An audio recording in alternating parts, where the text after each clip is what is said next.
whole weekend out of it.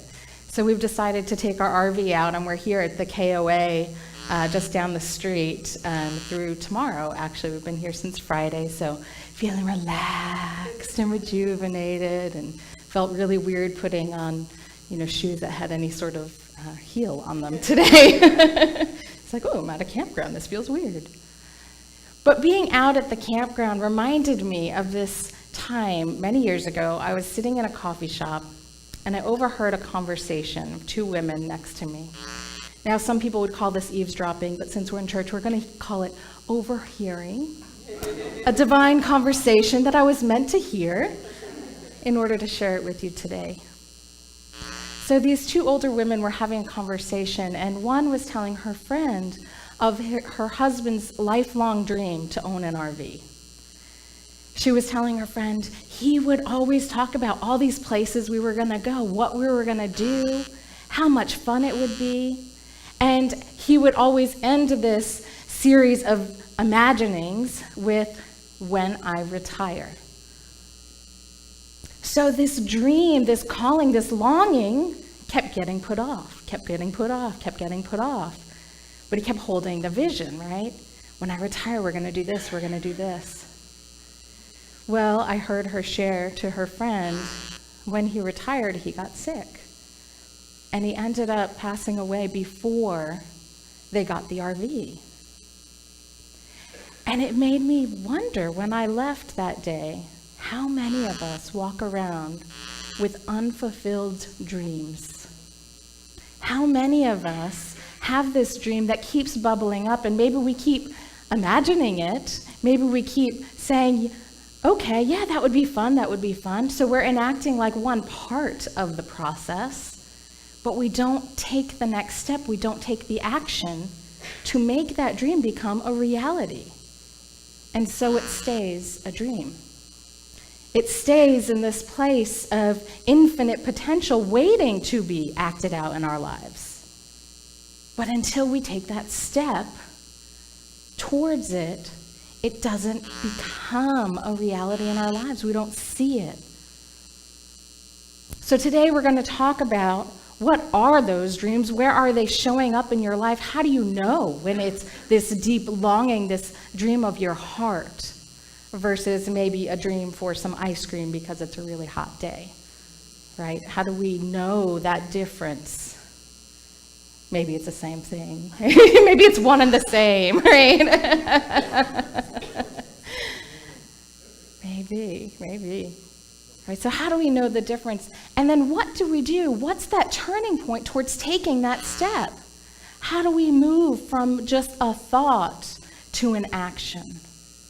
And I think Cherie mentioned that too, like the time has come to shine our light, and these dreams, these longings, these callings are our light, our inner core seeking to be expressed. And yet sometimes we say, well, later, when I retire, when I'm done with school, when I'm done with this thing, when my kids are older, when I have $1 million saved up in the bank account, then I can follow my dreams. So we're going to talk about how to just take action right now, take that step where we are, and start moving towards these dreams. Because really, the dreams are not just some personal longing, some personal desire. When they are the dreams of your heart, and you know the difference, right? And we'll talk about that too. But when they're that deep inner core dream that keeps repeating, this is the Spirit of God speaking to you. It is the Spirit of God as you seeking to be expressed in the world as that light. And we might not know yet, why are we being called to this thing? But when we say yes to it, the why will be revealed to us, and the how will be revealed to us. So these dreams of our heart are our pathway, right? Like our little personal guidance system that will lead us back to that full consciousness, full awareness of the Christ presence within, God as us seeking to be expressed in the world. Now, sometimes we feel connected to that core. Sometimes we feel, right? You sit in your time of prayer and meditation, and it's like, bliss. I am one with the one. I feel connected to all things. And other times, perhaps you sit in meditation and prayer, and it looks more like this. And you just can't get connected. You feel like there's this disconnect somehow from something that's all present and expressing as you. And yet we feel disconnected, right? It's part of our human experience. The poet Hafiz wrote this beautiful, short little poem that I think sums this up so very well. So the title of the poem is called Damn Thirsty. And it goes like this. First, the fish needs to say, something ain't right about this camel ride. And I'm feeling so damn thirsty. Do you ever feel like a fish on a camel, stuck in an endless desert, isolated, alone, parched, unfulfilled? Do you ever feel like that fish? And the moment we realize, oh my gosh, I am really thirsty. Why am I on this camel? What am I doing in this desert? When we start asking those questions, then the next question we ask is, how do I get back to the sea? How do I get back to the sea? And I believe that those dreams of our heart are the navigation system. They're like the tour guide that shows up at the next oasis, right? You park your camel, you get off, you go get like a little sip of water, and somebody just poof appears. And they're like, hey, maybe you should try this. And this is that dream. It's that thing that keeps turning up for you over and over and over again. And a lot of times what happens is these dreams bubble up, and our intellect jumps in and starts popping them. Right?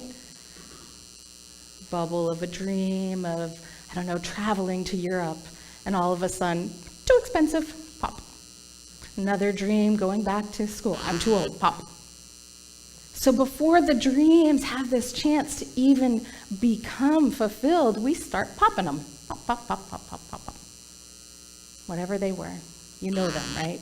You've experienced this. You've felt this inner calling towards something, and something inside of you went, nope, pop, squished it down. It's like that little kid that's like the killjoy at the park, right? Like you're just trying to blow your own bubbles, and he runs from out of nowhere, and he's like popping every single one of them before anybody else can get to them. That's our mind sometimes. And that's our mind that is stuck in fear-based thinking. It's the mind that doesn't see infinite possibilities. And this is where, because that mind can serve us very well in certain situations, but this is where we need to pull together our true wholeness, the divine masculine, the divine feminine, who we are as whole beings. Because the divine feminine is great at coming up with ideas. The divine feminine is intuitive, it's creative. It says yes, yes, yes to ideas, to possibility. And the divine masculine is that logic. It's the putting things into place. And without both of them, we are stuck in one phase or the other. We are either stuck in this place of just dream, dream, dream, and never taking action, or we're stuck in action, action, action with our day-to-day lives, and we're just riding along on that camel. Very uncomfortable ride. So the moment we sort of reverse it, instead of letting the camel just take us wherever it wants to go, we tune in first to our core, right? If we imagine ourselves as the fish, as the core, and the fish imagining its fishiness in the sea as the core, and say, what is my navigation system? What is that is seeking to bring me back into alignment with who I am at the core, with my inner Christ self, with my true light? When we start with creativity, when we start with imagination, and we put that in charge, and then we turn over to logic, that side of our mind, the divine masculine part, right? Almost imagining like, hey, Dad, I've got this list for you, right? Or the honey to-do list, right? So we've got these ideas, but then maybe we need help putting them into practice. So our creative self turns to the logic mind and says, okay, here's this idea. You help me out. Logic mind, you help me with this plan. And once you do that, once you say yes, and here's the idea, logic mind just jumps on it, right? How many of you have ever asked someone you love in your life, can you help me with this? This is a big dream that I have. And the answer is yes, of course. How can I help you? When we employ that logic mind, the divine mind of us, the masculine energy of us, to put it into place, then we start to get the list. How do I do this? How do I actually take action on this? So it's sort of a reverse. Rather than living on the camel, we live as the fish. And then ask the camel, take me there. Give it guidance, give it direction. Bring me back to the sea. And it starts with the power of imagination, with the ability to imagine the sea, whatever your sea is, right? Whether it is taking a class, maybe you've always wanted to play a particular instrument or be more creative in some way. Those pottery classes are always calling to you, and yet you keep saying no. Whether it's some sort of sacred service that you've been called to do, and you're just not sure how to go about it. And so you've said no. Whether it's traveling somewhere, getting that RV that you've been dreaming about for years, because boy, is it fun, right? And the freedom that's associated with that. Perhaps that man told himself, I can't do the RV because it's too selfish, or it costs too much, or whatever his reasoning was. But in reality, Spirit was calling him forward for this sense of freedom, for this sense of connecting to Spirit as a whole through nature. We don't know, right? But those dreams, when we act out on them, we start to get that clarity. Ah, yes, this is why I'm here. And it feels peaceful and blissful. And we're then filled enough that perhaps we want to jump on our camel just a little bit, right? To kind of veer off and like call out to the other fish, come this way, start navigating back in so we can be of service to them as well. But we need to fill our own selves. We need to quench our own thirst. And we do that by first imagining the sea, imagining what it is that's calling to us, saying yes, employing our divine logic, divine wisdom to guide us back to the sea. Now, sometimes we feel this sense of, I'm too separate, I'm too alone. And yet, Scripture tells us time and again that we're not alone, right? The kingdom of heaven is at hand. The kingdom of heaven being that awareness of the presence of God right where you are. Now, sometimes we say that in unity, right? We think about, oh, yes, God and I are one. I am part of the one. I'm part of the whole. I'm part of the universe. And how often do we feel that? Hi, sweetheart. How often do we know that at our core, practice it, and live from that knowing? Sometimes we get so caught up in just being on the camel, we forget the ocean.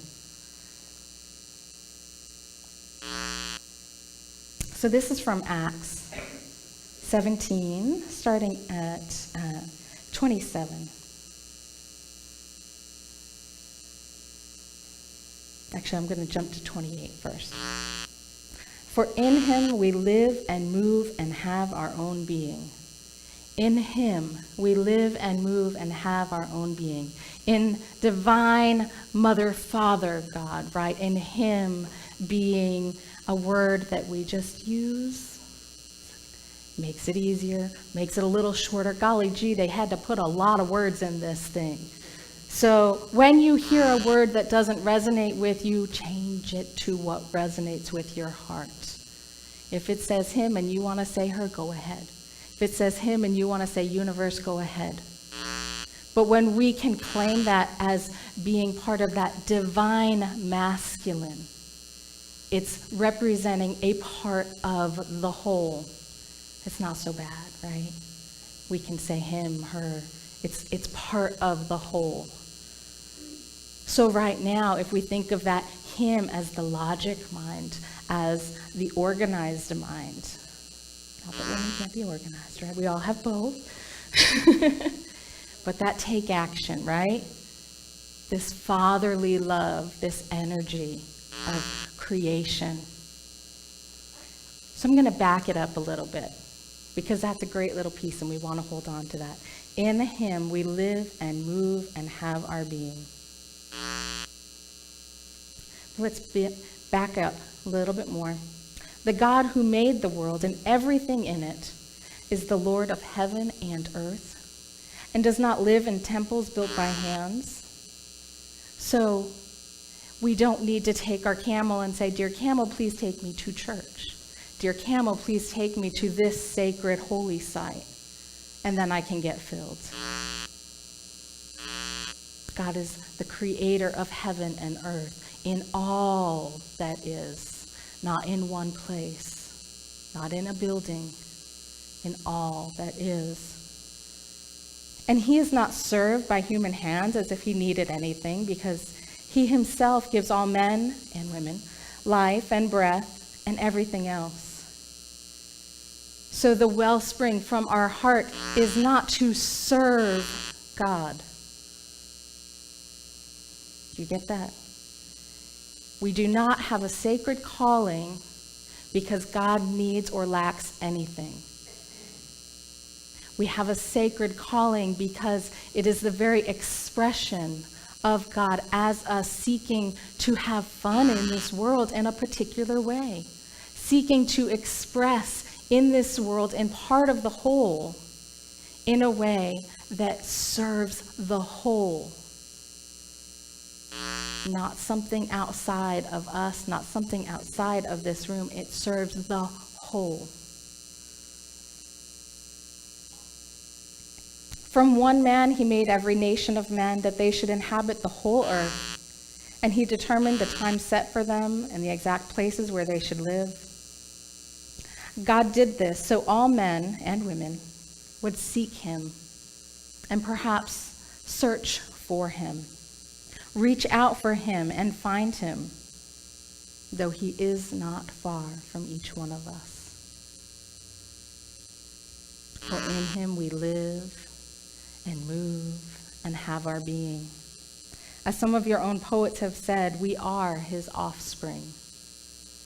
We are his offspring, the very offshoot of the source of the wholeness, of the light, seeking to be the light in expression in the world. And those callings, those dreams, those longings that keep bubbling up for you are that source energy saying, let's do this. Let's show up in the world as this. Imagine if a cell in your body that was designed to somehow aid in your vision, some cell that works somewhere in your eye, said, you know what, maybe I just want to hang out, I don't know, and become an extra skin cell somewhere. Right? Everything has a purpose. Everything has a purpose. And that purpose for you, that light that's seeking to shine forward, is sometimes the things that we keep squishing down. It's us saying, well, skin seems easier. Staying on this camel seems easier, right? But it's not our purpose.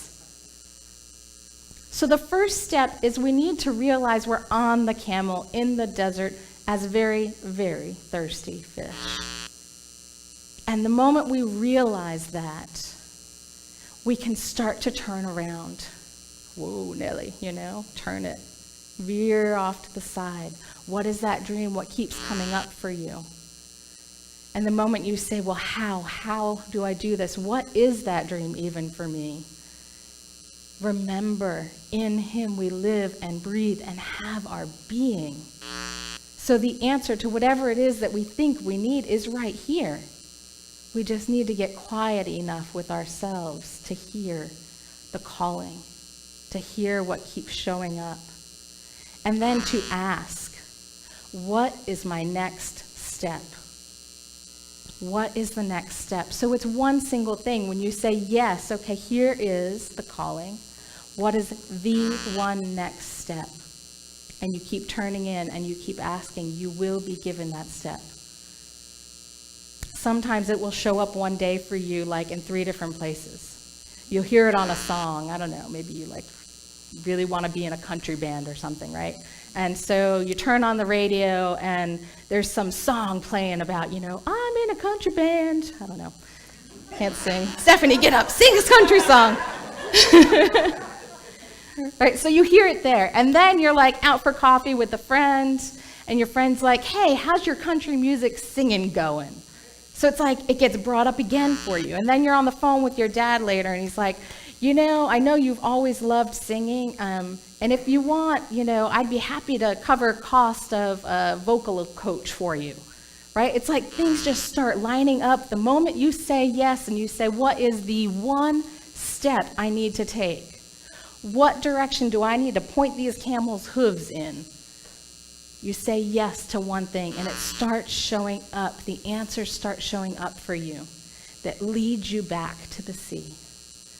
And it starts with imagination. It starts with infinite possibilities, which can be quite overwhelming. Trust me, as an artist, I look at that blank canvas so many times, and it's just I could paint anything on that blank canvas. Wow. All right, I'm going to go over here instead. It's a little overwhelming sometimes. And sometimes what I do is I put the canvas up and I quite literally will go and sit in my kitchen because my kitchen is just outside the studio space, which is really where the dining room table should be. So I set up my blank easel, my easel with the blank canvas, and I scoot myself back into the kitchen and I sit there and I pray. What wants to be created on that blank canvas? What is seeking to be expressed through me right now onto that blank canvas? What am I feeling called to right now? Is it a sunflower? Is it a scene? Is it a memory of a trip I've been on? What is seeking right now to be expressed on this blank canvas? And when it feels too overwhelming, I turn to prayer. And half the times, after I finish my prayer and I open my eyes, there's just this sense of peace about it. I know exactly what I want to do. Maybe not the how yet, maybe not what's it going to be exactly, but there'll be almost like an image in my mind that I can see on the canvas, whether it's from a memory or something more abstract. It's almost the shadow of it shows up for me in my mind on the canvas. And then I know, okay, now I have the skill set, right? I have the skills to make that image come about. I have the ability to make it manifest on this blank canvas. It's the power of imagination. But remembering always, I'm not alone in this. It's not as overwhelming as it might seem when I turn for that moment just to remember that spirit that I live and breathe and exist as, is seeking to express as me, as something in this world, creating something in this world, then the answers show up. And they'll show up for you, whatever they are, whatever they are. One of my favorite Unity authors is Eric Butterworth. Butterworth fans? Yeah. How can you not love him, right? I think one of the things that I appreciate so much about Butterworth is his ability to make spiritual topics, spiritual ideas universal, right? He takes often Christian scriptures and turns them into these mystical experiences that we can know. And we could probably walk into a Buddhist temple and share this same mystical teaching. And it's that same core teaching. And he writes in such a way that it's so simple. Anyone can get it, right? It's like you hand them Discover the Power Within You, and it's like, whoa. Because there's that core truth, that universal truth that runs through it. So Butterworth wrote this: each of us is on a lifelong quest for truth, for meaning, for self-realization, for creative expression, and for awareness of oneness, the awareness of oneness with God. I'll read that again. Each of us is on a lifelong quest for truth, for meaning, for self-realization, for creative expression, for the awareness of oneness with God. This is our journey. This is the journey, the quest that we are on.